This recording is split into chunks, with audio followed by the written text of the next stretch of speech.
Never underestimate the power of Gen Z. हाल ही में हम सभी ने सुना होगा कि नेपाल के प्राइम मिनिस्टर केपी ओली जी ने रिजाइन कर दिया है। तो आइए मैं कुछ ही मिनटों में आपको इस पूरे नेपाल में क्या हो रहा है, उसका बैकग्राउंड, जेंजी का क्या रोल है, आगे क्या हो सकता है, इंडिया का क्या स्टेक है, चाइना का क्या स्टेक है, सारी चीज़ों पे मैं डिस्कस करने वाला हूँ।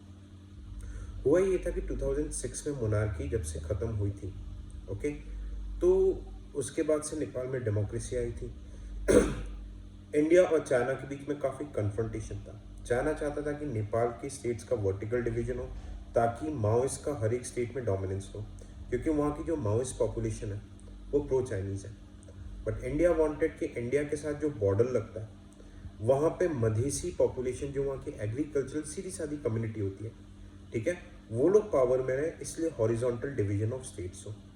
तो इससे क्या होगा कि जो माओवादी रहते हैं उनका इन्फ्लुएंस इंडिया के बॉर्डरिंग स्टेट्स में नहीं रहेगा।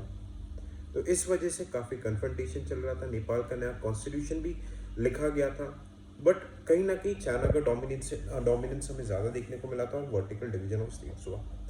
अब ये चीज़ें चलती थी, डेमोक्रेसी आई। किसी भी देश में जब नई नई डेमोक्रेसी आती है तो उसको एडजस्ट करने में, सारी चीज़ें सेटल होने में थोड़ा टाइम लगता है। बट नेपाल का केस बहुत ही अलग था। नेपाल में पिछले 12 से 15 सालों में 12 बार गवर्नमेंट चेंज हो चुकी है, ओके। इनफैक्ट इवन 15 सालों में 12 बार से ज़्यादा बार गवर्नमेंट चेंज हो चुकी है। पॉलिटिकल स्टेबिलिटी कुछ है नहीं। अब आधे से आधा टाइम अगर पैसा इलेक्शन में ही कराने जा रहा है तो देश में एम्प्लॉयमेंट कैसे आएगा? कहीं ना कहीं चीज़ें गवर्नमेंट कंट्रोल्ड है। तो नेपाल में करप्शन चरम सीमा में, अनएम्प्लॉयमेंट चरम सीमा में है, ठीक है। बोलते हैं कि जैसे कि उधर के बोलते हैं ना कि it is the rule of the rich people. Disparity इतनी ज़्यादा है कि मिनिस्टर्स इन सब के बच्चे ऑस्ट्रेलिया अमेरिका में जाके लैविश लाइफ जी रहे हैं। बट जो मिडिल क्लास है, जो यंग, मतलब जो मेजॉरिटी पॉपुलेशन है, they are fighting with poverty, unemployment. तो एक फ्रस्ट्रेशन बिल्ड होता जा रहा था।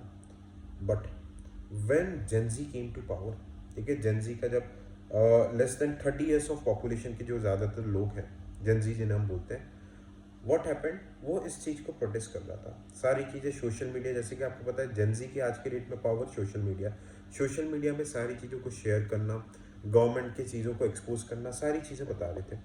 अब गवर्नमेंट ने क्या किया, एक सबसे बड़ी गलती कर दी। गलती तो बहुत टाइम से कर रहा था गवर्नमेंट ने एक चीज़ क्या किया कि वहाँ के सोशल मीडिया पे बैन लगा दिया। अब जैसे ही सोशल मीडिया पे बैन लगा, ओके, वहाँ का जेंजी हो गया, एक तरीके से बोलते हैं ना, they lost their mind, okay. और इतना ज़बरदस्त प्रोटेस्ट किया कि काठमांडू के आसपास रूरल गांव में लोग प्रोटेस्ट में आ गए। और प्रोटेस्ट सिर्फ गवर्नमेंट के अगेंस्ट नहीं, जितने भी पॉलिटिकल लीडर्स थे उनके घर पे जाके आग लगाना, मारपीट करना, ये सारी चीज़ें स्टार्ट हो गई। इवन केपी ओली के प्राइवेट रेसिडेंस, के पीएम के प्राइवेट रेसिडेंस पे भी इनने जाके बैरिकेड लगा दिया था। सिचुएशन इतनी बिगड़ गई कि पुलिस से जब चीज़ें हैंडल नहीं हुई तो आर्मी को बुलाया गया, ओके।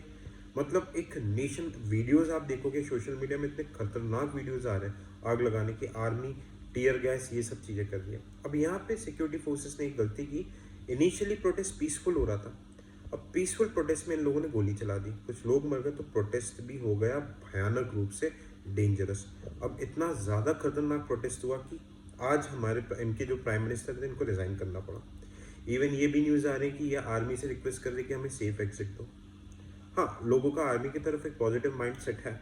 अब केपी ओली ने रिजाइन कर दिया, दूसरी कोई ऑल्टरनेटिव पार्टी है नहीं। कई लोग बोल रहे हैं कि मेयर भी पावर में आ सकता है, बट लोगों को, कई लोगों को ये लग रहा है कि एक तरीके का सॉफ्ट कुप आर्मी भी ले सकती है। देखो, army no doubt security purpose के लिए is very very good, but सरकार चलाने, आर्मी सरकार नहीं चला सकती। ये चीज़ आप लोग को, हम सभी को समझनी पड़ेगी, ठीक है। तो अभी एक पॉलिटिकल वैक्यूम क्रिएट हो रहा है। अब सवाल ये आता है कि इस केस में what should India do. India ने सबसे पहले अभी स्टेटमेंट्स दिए हैं कि इंडियन सिटीजन्स को बोला कि भाई आप पहले यहाँ पे थोड़ा सा खुद का ध्यान रखो, है ना, क्योंकि प्रोटेस्ट वगैरह, इतना एंगर रेज वगैरह हो रहा है इसमें। चाइना आके बोल रहा है कि भाई, नेपाल से बोल रहा है कि देखो, नेपाल एक नई डेमोक्रेसी है। ऑल्दो अभी गवर्नमेंट कम्युनिस्ट बैक गवर्नमेंट थी, जो वहाँ के जेंजीज ने प्रोटेस्ट करके हटा दिया, ओके। तो चाइना बोल रहा है कि, अब चाइना इंडिकेशन दे रहा है कि वेस्ट का नेपाल में बहुत ज़्यादा इंटरफेरेंस है, बट एक्चुअल इंटरफेरेंस चाइना का है।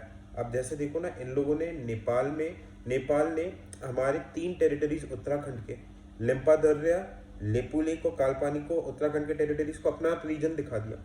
और जबकि ट्रीटी ऑफ सुगाली 1826 में क्लियर कट लिखा है कि ये इंडिया के टेरिटरीज है, ये चाइना की प्रोवोकेशन में कर रहा था। तो अब चाइना लेड गवर्नमेंट हट चुकी है। अब सबसे बड़ा सवाल ये आता है कि इंडिया को इस टाइम पे कैसे करके नेपाल को विन ओवर करना है एंड कैसे करके वहाँ पे पीस इस्टेब्लिश करके वापस से वहाँ के लोगों में एक इंडियंस के लिए पॉजिटिव माइंडसेट बनाना है। एज यू नो क्या, जैसे इंडिया नेपाल में ट्रैवलिंग के लिए कोई भी वीज़ा एग्रीमेंट्स किसी की ज़रूरत नहीं होती। आप देखो काफ़ी ज़्यादा नेपाली, इवन इंडिया के हर सिटी में आपको कहीं ना कहीं नेपाली मिलेंगे। तो सवाल अभी आता है कि what should India do. India में रॉ का क्या काम होना चाहिए, गवर्नमेंट ऑफ इंडिया का काम, डिप्लोमेटिक एंगल कैसे, क्योंकि इंडिया के साथ देखो, अगर इंडिया में पीस लाना है तो नेबरहुड में पीस लाना ज़रूरी है। वहाँ पे प्रोटेस्ट, अनएम्प्लॉयमेंट होगी तो हमारे यहाँ पे इलीगल माइग्रेशन बढ़ेगा और हमारी डेमोग्राफी में दिक्कतें आएंगी।